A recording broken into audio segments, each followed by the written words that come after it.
হ্যাঁ রাত্রে মানে ওই ভোরবেলা তখন বাজে 4টা।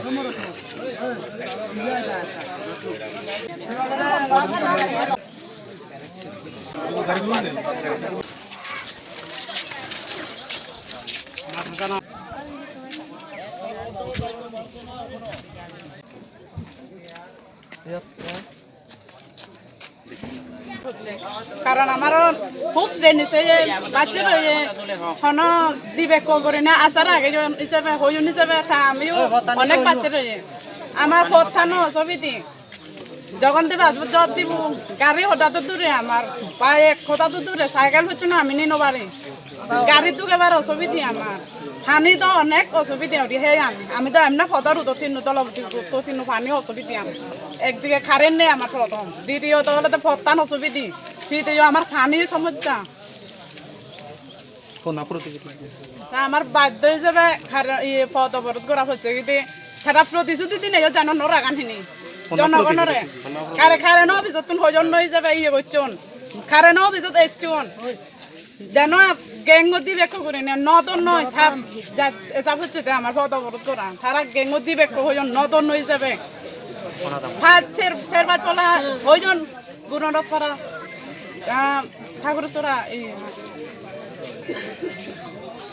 আজকে সকালে জানতে পারলাম যে রাস্তা অবরোধ করা হয়েছে। খবর পাওয়ার সাথে সাথে আমি স্পটে আসলাম, জানতে পারলাম এই পাড়ার নাম জগৎপাড়া গণরপাড়া। সেখানে রাস্তা যে অবরোধের ব্যাপারে আমি জানতে পারলাম বিশেষ করে কারেন্ট নিয়ে এবং জল। তাদের ডেপুটেশন বোধ হয় 2-3বার বেশ কিছু আমার হাতে আছে এর আগে যে ওনারা ডেপুটেশন দিয়েছেন 2-3বার বলে ওনারা ডেপুটেশন দিয়েছেন।